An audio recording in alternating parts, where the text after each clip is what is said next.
Welcome to Awaken the Mind, the NLP and Hypnosis Guide, Relax. hosted by David Uhas.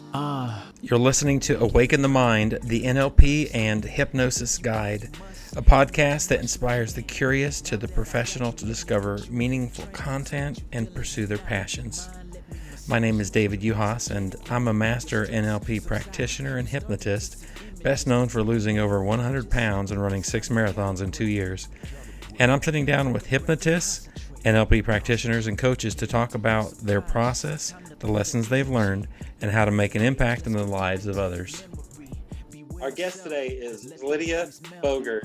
Lydia is a certified cognitive behavioral hypnotherapist based in London, England, specializing in women's weight loss and management. She's originally from Toronto, Canada, but after having traveled much of the world and lived in several countries, she settled in London.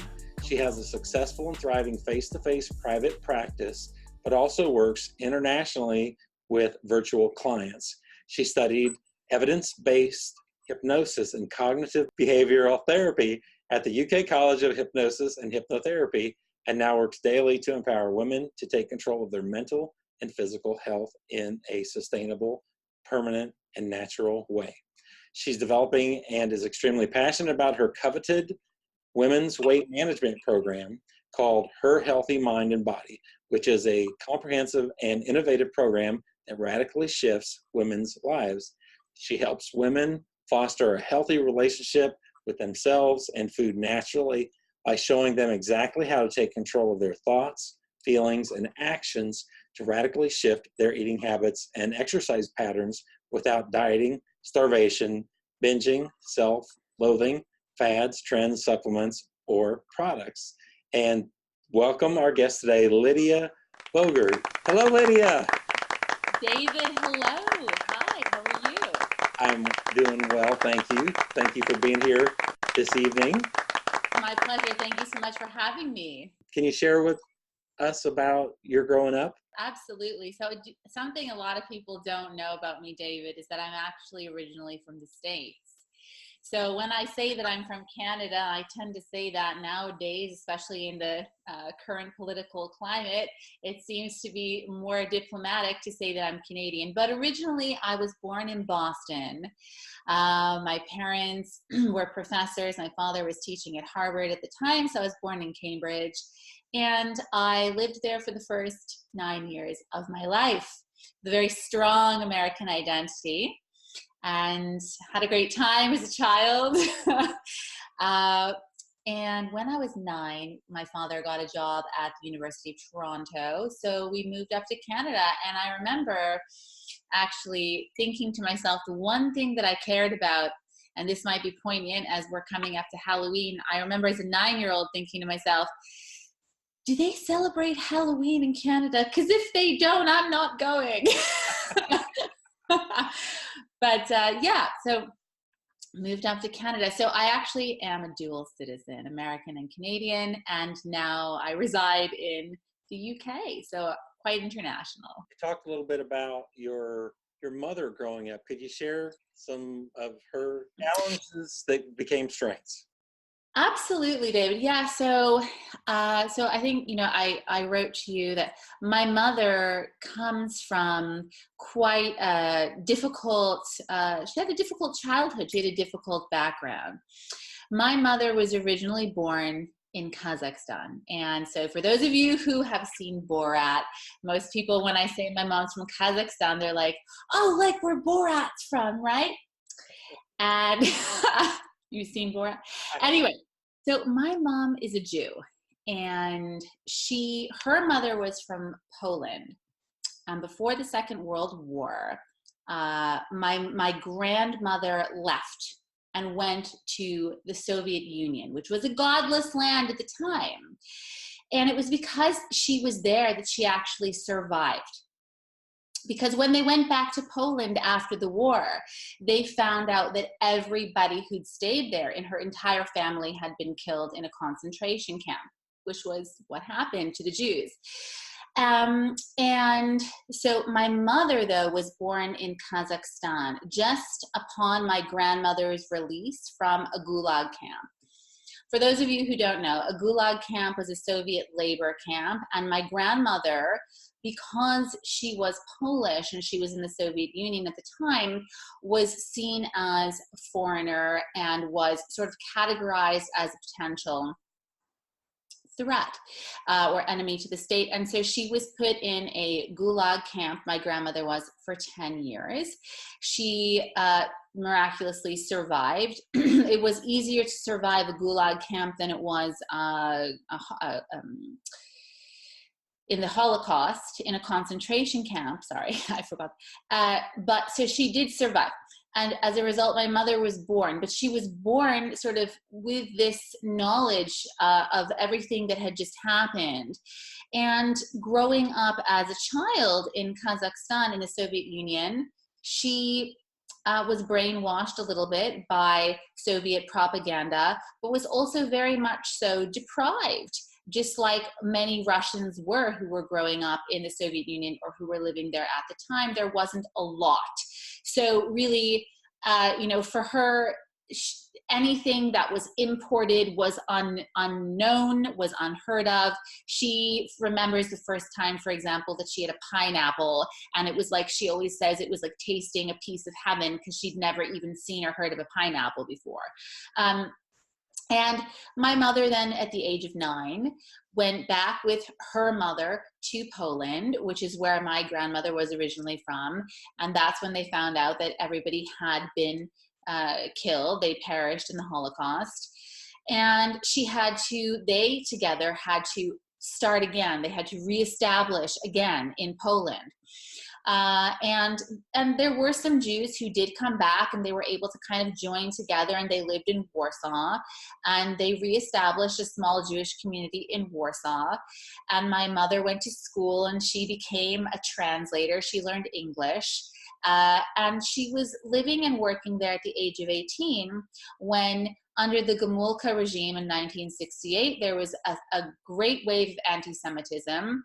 And my mother remembers being attacked viciously, verbally, and having things happen like people coming and leaving dog stool on her doorstep. And essentially what happened is the conditions became so unbearable that she was forced to leave. And about 13,000 Jews were forced essentially to leave. At the time, her passport, which she had gotten back after coming back to Poland, was taken away again. And can you imagine, this is all just so soon after the Holocaust happened. It's a very shameful history in Polish, shameful chapter in Polish history that a lot of people seem to be unfamiliar with. My mother, to cut to the chase, let's put it this way. My mother was rendered a refugee and stateless at the age of 18. She had nowhere to go. She could have gone to Israel, and that's where she was going to have settled, because it was the only state that would have taken her. But she met an American man who helped to bring her and her mother over to America, and she became an American citizen. And even though she'd been through a lot in her time, she went on to do great things. And she felt that actually so much of her life was owed to Russia, because even though conditions were bad in the Soviet Union, it was because she was there, and because she was born there, and because my grandmother was there, that they survived, and she's even here. So my mother went on to actually study Russian studies. She did a PhD and became a professor in Russian studies. And she's taught at several universities, and she still goes and gives talks and lectures and seminars. And she's an incredibly inspiring and intelligent, well-versed, well-read woman who I wanted to mention, because I believe that she is a phenomenal example of the strength that we all have inside of us, that we can all pull upon and draw upon in order to overcome adversity and to become whoever and whatever we want, in spite of what we've been through. And I think that that's particularly important first of all, as a woman, to draw upon another woman. And yes, she is my mother, but she is a symbol of strength in my eyes. But women like her and people like her who have been through adversity. And, you know, you might even know somebody like your next door neighbor, maybe, who's a refugee or has been through something. And each one of us, even if we're not refugees, we've all been through some type of adversity. And what I want everyone to know, drawing upon the example of my mother and her mother and their lives, is that no matter what you have been through and what you've endured, that you can overcome, and you can choose to change your life and still become incredible and strong and push towards your passions and do great things. Thank you for sharing that. That is very inspiring as a man, and I know inspiring for so many. Thank you. Welcome. You mentioned Tikkun Olam. Am I saying that right? Okay, yes. So I did write Tikkun Olam. Tikkun Olam it's a Hebrew terminology. It's a Jewish term.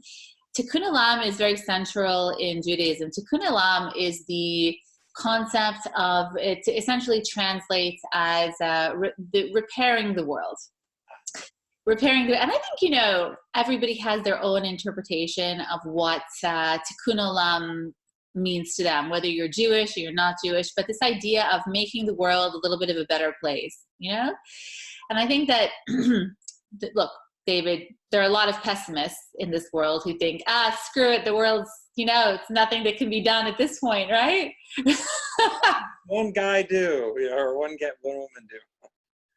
Right. Well, so you hear a lot of people saying that, right? Oh, the world is already beyond. We can't do anything. Climate change. But you know, the reason why I mentioned it and the reason why I think it's important is because my belief, at least, and this is a premise upon which I work with my clients, is that we can all better ourselves. And change in this world begins with us changing ourselves and tapping into our power and tapping into our own intuitive wisdom, and when we become the best versions of ourselves, and we start treating ourselves with immense love and respect in all regards, I know that it can't not translate and emanate outwardly. It's impossible for it not to.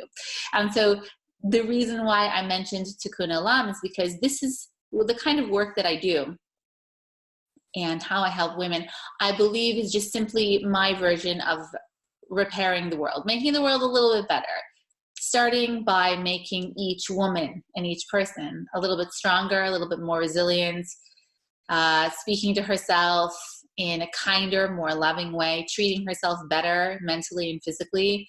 And when women, who are really what I believe the pillars of the world, treat themselves with utmost respect, actually prioritize themselves and their mental and physical health, it makes the world stronger. It makes our children stronger. It makes our men stronger. It makes everyone stronger.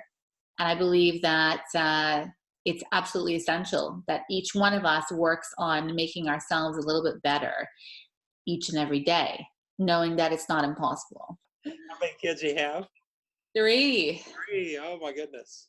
I've got a boy who's 7, another boy who is 6, and a daughter who's 4. Oh wow. Yeah. That's a handful. Oh, it is. To put it mildly, it is a couple of handfuls. What got you into this work that you do with hypnotherapy? So when I was pregnant with I have 3 children. When I was pregnant with my first child, that was about 8.5 years ago, I remember that I was petrified. Like, David, I can't even, I was so petrified. And I think like most women can relate to this. I thought, I'm pregnant. And then the next thought was, oh no, that means I'm going to have to go through childbirth. And I thought, oh no, oh my God. And all of these stories and images that I had seen and heard from the media, movies, magazines, other women's stories, all these shows, like One Born Every Minute, all these shows, the show here in the UK, all these shows that I'd seen, and I was like, I'm going to die. I'm going to die. It's going to be horrible. I can't do it. So, but then something inside of me also said, Lydia, that's insane. This is ridiculous. You're a woman. Your body is meant to give birth. Of course you can do it.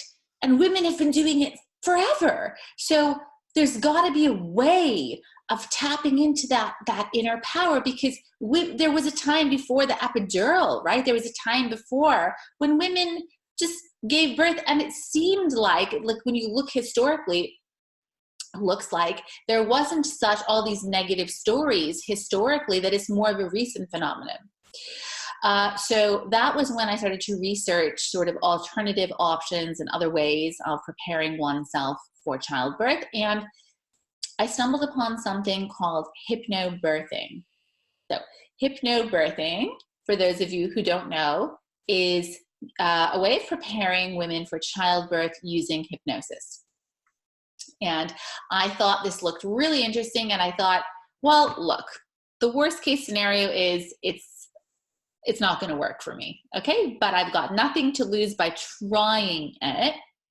And so I found a local practitioner, and I went and I took the course, and I gave birth to my child, and I had this amazing, amazing experience. It was so calm. It was like the complete opposite of everything that I had originally anticipated birth would be. And I was elated, and I thought, this is a miracle. It's a miracle. The power of your mind is so strong. And after giving birth to then 2 more children, after the birth of my 3rd child, my daughter, I said, okay, if I don't help other women to find this path, at least know that it's there as an option, I'd be crazy. I can't. It's like when you find a treasure, but then you just keep it all to yourself. It's no fun. You want to share with your friends. So I decided that I would become a practitioner. So I became a certified Mongan method hypnobirthing practitioner.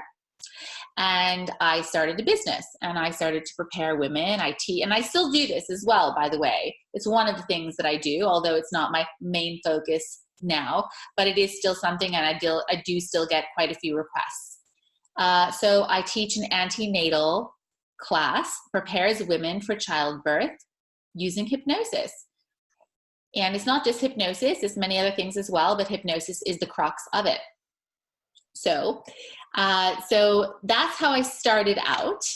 And then once I started doing that, and also my teacher of hypnobirthing said to me, Lydia, I think that you'd be very good at doing hypnosis in general. Have you considered doing hypnosis and helping other people, not just pregnant women, branch out? And that was the sort of the spark that started the fire. And I started to look into schools of hypnosis here in London. I found one that I thought was really interesting. It's an evidence-based model that I studied, as you said in your introduction, at the UK College of Hypnosis and Hypnotherapy under the instruction of Mark Davis. And I studied there. I had a phenomenal time. I became a certified cognitive behavioral hypnotherapist. And I've niched down now and specialize in women's weight management. And I absolutely love it. Absolutely love it. I feel incredibly blessed every day. I'd asked you about if you had any big aha moments, and you talked about when you were in your early 20s living in Moscow. Can you share some of that? Oh, yes, with pleasure. I think everybody at some point in their life will hopefully have an aha moment, maybe more than one. And for me, I would say one that I mentioned to you that you're referring to that stands out in my mind in particular is when I was 24 approximately, and I was living in Moscow, Russia. I did live there for a few years. I was teaching English there. And I was in a really bad place in my life. I'm going to be totally honest. Like, I was depressed. I was on antidepressants. I was in a relationship with somebody who I was in love with, and it wasn't going anywhere. And, I felt like, and also in terms of my career, I just didn't know what I was doing. I think a lot of people, I was having this existential crisis. Okay. A lot of people in their 20s, I think, go through a similar thing. Some people later, some people earlier. But for me, it happened then. And I was genuinely unhappy. And I was also at the time suffering from an eating disorder. I suffered from anorexia for some time. All of these things were very interrelated, although I didn't understand that at the time. I didn't have the perspective or the understanding or knowledge of what was really going on. All I knew is that I felt really badly. And I didn't like my life, and I was treating myself horribly and speaking to myself incredibly negatively. And then I remember meeting this one friend and going out for dinner with him, and I remember clear as day. And he'd been doing something called Landmark Forum, for those of you who might be familiar with Landmark. And I remember that, so I had some friends who sort of were like in the Landmark scene. And he said to me, and he was the first person who ever said this to me, and this was the age of 24. He said, "Lydia, we are meaning-making machines." And I was like, I'm not going to say his name, okay, but I said, "What are you talking about? What are you going on about? Are you drunk? Like, what's happening here?" And he said, he explained to me, he said, "Lydia, we have these thoughts that are constantly coming into our heads. It's just the nature of the brain. You're constantly generating language, generating thoughts, generating pictures. But this was it. This was my aha moment." He said, "But you have a choice what you do with them. They aren't you." And I was like, "What do you mean they're not me? Of course they're me." And he was like, "No, they're not. They're just thoughts. But you are something else. And you have a choice to distance yourself and separate yourself from those thoughts, examine them, and then decide, do you want those thoughts to manifest in you and become part of you or not?" And I went home that evening kind of awestruck, certainly had this aha moment, and it was literally changed my life, because it was like a cloud lifted, a weight that had been on my shoulders lifted. And I started to understand that what was happening was I was having a lot of incredibly negative thoughts, but they weren't me. And that I was actually this amazing thing that had the ability to choose her path, her thoughts, her feelings, her actions. Whereas before I felt in robot mode, like just, plowing along, and I felt like I didn't have a choice, like I was being played. And I realized that I could play myself, and I could actually create for myself the existence that I wanted. And it was from that moment that I changed things radically in my life. I made some major decisions. I left my relationship. I moved country. I switched jobs. And I just decided to stop eating and talking to myself and treating myself in general from a place of negativity and self-loathing, and chose to start loving myself. And that was the first time that I even understood that I could love myself. Wow. I shared with you, it's interesting, Yeah. the Landmark Forum, I've gone through that. And this was about the same time when I was experiencing a not good time in my life, going through a divorce for whatever reason, was, with a counselor, and they discovered that I was experiencing bulimia, or for whatever reason, they focused on that. And it was almost irritating at first, because it's like there were some other things going on that I thought were more important. And they focused on that. The thing that blows my mind about that experience is that, as I shared with you earlier, is that in one sentence, it all changed. And the lady was challenging me on my reasons for what I was doing. And this one day she said, most people who are experiencing, the binge purge experience, they are actually gaining weight. And for whatever reason, in that moment, I realized that it was not working for me. Anyway, I never went back after that. And I'd been doing it since about the age of 8 up through like 40 something. How did that feel for you to leave that behind? It felt incredible. You know, it takes a lot of energy. I mean, that's my experience, to go through that. And I think it was also refreshing. Previously, I believe I was avoiding dealing with my feelings. And at that point, I was beginning to realize I wanted to allow my feelings to just exist, and not that I had to do something about it. What's really interesting, I think, about what you're saying right now is just this allowing. Like, the word to allow is a word that I use a lot, because so many people seem to be afraid to allow themselves to just be and to feel and to exist and to be present in the moment. I mean, how did it feel then to allow yourself? It felt like there was a weight being lifted off of me. Mm-hmm. It's incredible. It's incredible. And you haven't turned back since, right? Never went back. Never went back. Wonderful. That's wonderful. I mean, you're lucky that you had that aha moment. And unfortunately, you know, and you suffered for so many years. And can I just ask you, because I'm interested Sure. to know, did you try other types of therapy or other kinds of, I know you said you did the landmark, but prior to that, what had you done or tried? The best way to describe it for me, it was more of like a dirty little secret. Oh. I didn't want to talk about it. It was something that was hidden. And you know, how do you talk with somebody about that? Hey, there's this thing that I'm doing that I didn't understand. And so. Did your parents, when you were a child, because you developed at an early age, were your parents unaware? As far as I know, yes. Really? Okay. So you were quite good at, and a lot of people with eating disorders like that, with bulimia and anorexia in general, they can be very, very good at concealing it. And it becomes almost like having an eating disorder like that. Did you feel like it just became, as you said, it was like your secret? Did you feel like it was your thing? It was your, it becomes so entangled with your identity, doesn't it? There was just this feeling of hopelessness, and that I was never going to be able to escape it.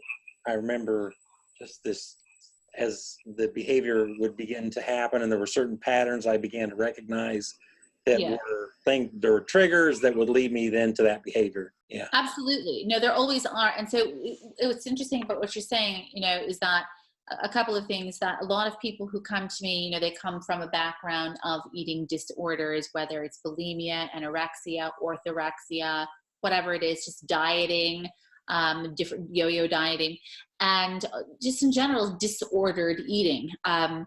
And yes, people find it incredibly difficult to see that actually things can shift and that they can actually come out of it. It's almost like they just it becomes so integrally part of their existence.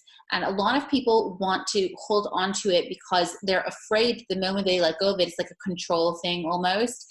They feel like the moment they let go of it, that everything else is just going to kind of go out of whack in their lives as well. But the other thing is that you said that you were talking about being in the moment and allowing yourself to feel and allowing yourself to be, and allowing thoughts and emotions to exist. And so there's a book that I'm listening to right now. Instead of reading books, I listen to them on Audible, just simply because it's easier for me. And one that I'm listening to right now is Eckhart Tolle's The Power of Now. Have you read it? I have, yeah. It's a really good one. And so, you know, what he's talking about, I think this specifically does relate to your story. It relates to my story, and it relates to the story of anybody who is coming from a background of disordered eating, or just in general, not feeling good about themselves. Is that one of the main reasons why so many of us are unhappy is because we are not present and conscious in the moment. We're always somewhere else. We're always either projecting and future pacing, or we're sort of reflecting negatively upon things that have happened in the past and dwelling on them. And we're not really then allowing space and time for this moment to be. And because we're always physically here, but we're mentally somewhere else, we can't connect the two. And in order to overcome, like what you're saying, in order to allow, you have to connect the two. All right. You've got to connect the mind and the body, and you have to allow yourself to let go of this past and future narrative and just be in the present moment. And from that place, feel what is there and allow it to be. And instead of fighting it, and this is why so many people suffer, is because we are resisting. And one way that we fight resistance is by sort of disassociating with the present moment, and we go somewhere else, because it's almost like we're afraid that if we just allow ourselves to experience what we're experiencing, it's going to be too much for us, and then we're actually going to have to deal with it. But allowing it to be and not fighting it, right? And just allow, like, and Eckhart Tolle talks a lot about this, just like let it be and examine it. And instead of being so in it, just sort of like let it be and look at it and notice it and allow it. How does it feel? What are you thinking? And not be angry with yourself or upset that you're thinking or feeling or a certain way, but just allow it to be, notice it, examine it, go with it, allow it to run its due course, and then go to the next moment as the next moment comes and happens naturally, instead of just constantly like fighting ourselves. And so many of us are in a constant vicious battle with ourselves. So, I think that is really important point to make, is just to allow yourself to be. And when we finally allow ourselves to be, and we accept, and that's when acceptance occurs. And acceptance is a very important part of the healing process. Something else I was wanting to find out, your secrets, and maybe not everybody knows this about you, about your being an incredible bowler. I witnessed it myself. Can you give me some tips on how to improve my bowling? You are not so, oh, come on. You weren't so bad yourself. You weren't so bad. So David and I, we were at Hypnothoughts Live in Las Vegas. Did you have a good time there? Oh, I had a blast. Oh my God. It was my first time at Hypnothoughts. I'm going to go back again next year for sure. David and I were on the same, we did a hypno bowling. And so I was getting some serious strikes there, wasn't I?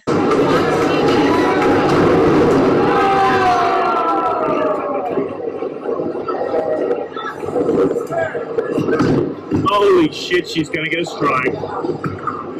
Oh my God, she got a f***ing strike. Okay. Hypnosis is real.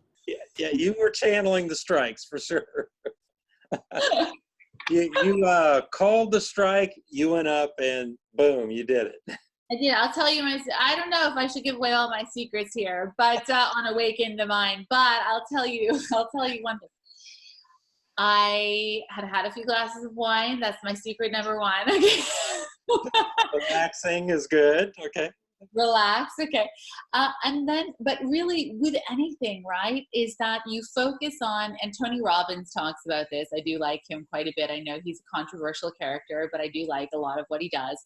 And he talks a lot about, for example, if you want to go somewhere, you focus on where you're going, right? Now, this is mentally and physically. Focus on where you want to go. You don't focus somewhere else. If you're driving a car, I think he gives this example. If you're driving a car and there's a brick wall in front of you and you're going really fast towards this brick wall, and then you're going to have to steer away at the last moment, right? Are you going to keep your eye focused on the brick wall, or are you going to turn your eye and turn your head and focus on where you want to turn your car to go? If you keep your eye focused on the brick wall, chances are your body's going to follow and you're going to die. But if you turn your eyes and your head and you focus somewhere else, your body will follow suit and you will go in the other direction and save yourself. And this is a good example of what we need to be doing. And this pertains to bowling. But look, I was just focused on where I wanted the ball to go. Okay. I wasn't focused on the lane. I wasn't focused on my hand. I wasn't focused on the ball. I was focused on where I wanted it to go. Okay. And so when I went to bowl, and I was kind of half joking and I was having a good time and being playful, but in truth, that's what I was doing. And I think that that's what, when you talk to most professional bowlers, they would likely say the same thing. They focus on where they want it to go. Skill is important. Talent, muscle is important, okay? But you can build those up. But your vision has to be set and fixed. Does that make sense? It does. Yeah. And so, yeah. And so this is what I think is important for people in general who want to accomplish something, whether it's, and I talk a lot about this with my clients when it comes to weight management. Visualize where you want to be. Not where you are now, where you want to be, your ideal self, okay? And this pertains to anything, any issue that you're working with, using hypnosis or not, but a visualization technique of really envisioning and focusing so strongly on where you want to be. What is your goal? Goal setting is incredibly important. I love Tony Robbins. I'm going to see him in Florida in November. For the first time, I've never gone. Oh, I'm jealous. I want to come. That's so cool. Oh my gosh. Are you doing a 3-4 day experience? I think it's a 3 or 4 day. It's the, UPW, Unleash the Power Within. And I've been listening to his work for a long time. He's got several really good books, and I didn't realize it at the time till later that a lot of his work is NLP and the hypnosis as well. But yeah, definitely a big role model for me. I love Tony Robbins, and I love, when I mentioned him, I wasn't quite sure how you would receive it or others. You like him. Okay, you're a fan. Yeah, absolutely. Yeah. He's got a lot of great stuff. I mean, it is what it is. What's up next for you? You got a lot of things going on. You do a lot of presentations. At the moment, what I'm doing is I am developing an online program. Basically, what I'm doing is I am taking the program, my women's weight management program that I do face-to-face or virtually with my clients, and I'm taking it online. I'm expanding it, and I am in the process of creating something that I think is going to be incredible, and I am incredibly psyched, super psyched about it, and it will be out in 2020. I will be presenting my program at Hypnobiz New York in May. I'm doing a 1-hour presentation there, and I'm also doing a 1-day workshop. So if you are a hypnotherapist, or if you are interested in hypnosis, and if you're going to be at Hypnobiz New York 2020 in May, and you want to learn how to become a leading expert in the weight management industry, I'm going to be giving away all my top secrets. I'm going to be giving away my scripts, my program, everything, and you can use my program in order to help you help your clients or help yourself. I'm also giving a talk here in Birmingham at a festival called Limud, which is a Jewish learning festival, which draws people from all over the world. And I'm going to be giving a talk there in December.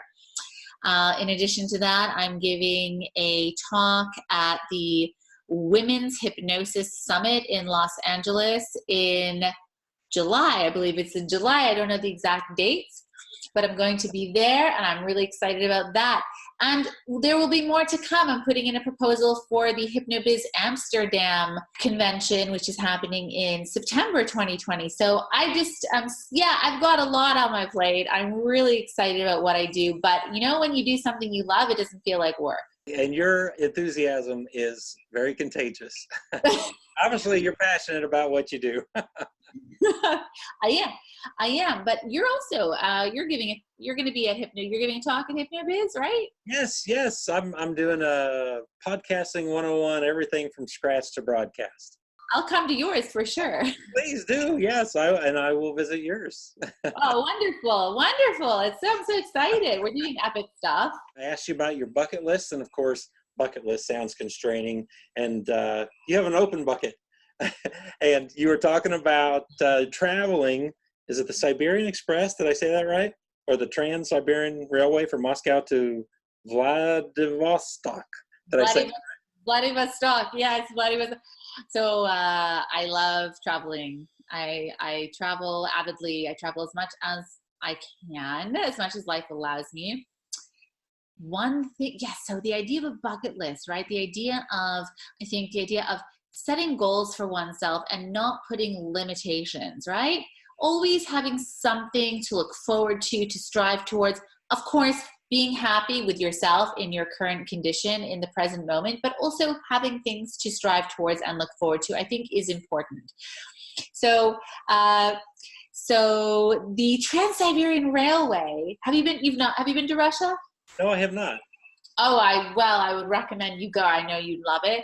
And they've got this railway that goes all the way from Moscow in the west out all the way to the eastern seaport of Vladivostok. And a pipeline dream that I have, which I will bring to fruition because I always do what I say I'm going to do, is to take the train all the way from Moscow, but stopping along the way and getting out.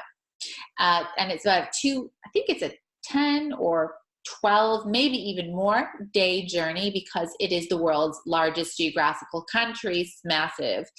But there is Lake Baikal, which is the deepest freshwater lake in the world. And it is a home to some incredible species of fish and marine life and beautiful nature around there. I've not been, but I'm dying to go to Lake Baikal and to spend some time traveling more in parts of Russia, which are sort of, I would say, more authentically Russian. Because when you go to a place like Moscow, where I lived, or St. Petersburg, where I also did an exchange program and I lived, it's quite cosmopolitan and somewhat Western. So you go a bit further east, you go out into the real Russia, and that's what I would like to explore as one of the things on my bucket list. How can our listeners get a hold of you? Oh, wonderful. So if you're watching this right now and you are a woman and you have an issue with not feeling good about your body, feeling like, you're always trying the latest fad diet. You've tried the Atkins diet, you've tried the Dukan diet, you've tried the South Beach diet. And you know what, if you come from a background of diet culture or eating disorder of any sort, whether it's anorexia, bulimia, orthorexia, overeating, binging, purging, whatever it is, and you want to once and for all establish a healthy relationship with food and with yourself for life in a permanent and sustainable way, without any products, without any diets, without any plans, I'm here to help you. And if you want to work together with me, you can contact me personally either via my Facebook page. You can just send me a personal message, Lydia Bogert or Lydia Bogert Therapy. You can find me on Instagram, Lydia Bogert Therapy. You can go to my website, www.lydiabogert.com, or you can send me a WhatsApp message. My number is on my website and it's also on my Facebook page, or you can email me at lydia.k.bogert@gmail.com. And I would be more than happy to set up a free consultation call with you, because really I want to understand your journey, where you're at, and then together we can push past and overcome. I'll make sure to put all of the links on the website on how to get a hold of you and any other show notes that we had from today. Lydia, thank you so much for being here. It's a joy to see you again, and your energy is contagious. I am looking forward to hearing more about your program when it comes out. Wonderful. Thank you so much, David. It was my absolute pleasure to be here and spend this time with you, and I'm looking forward to catching up with you again very shortly. Thank you. Thank you for joining us today with Awaken the Mind. Relax. Hosted by David Uhas. Awaken the mind. You need to understand. If you can't, you must. And if you must, you can. Now that I got you, let me put you in a trance. Got you feeling hypnotic. Your mind, let me massage it. Your thoughts are getting quiet. Your stress subsiding. You starting to see images, but it ain't no mirages. Think it's time to calibrate. Calibrate. Take a breath and concentrate. Concentrate. Get into your subconscious, time to feel the energy, the brain waves, let's go deep into your memory. Beware of self, let the worries melt. All you see is you and you don't see no one else. Auditory digital, talking to yourself. It might seem bizarre, a feeling you never felt. This is your time to shine, awaken the mind. The NLP and Hypnosis Guide. Yeah,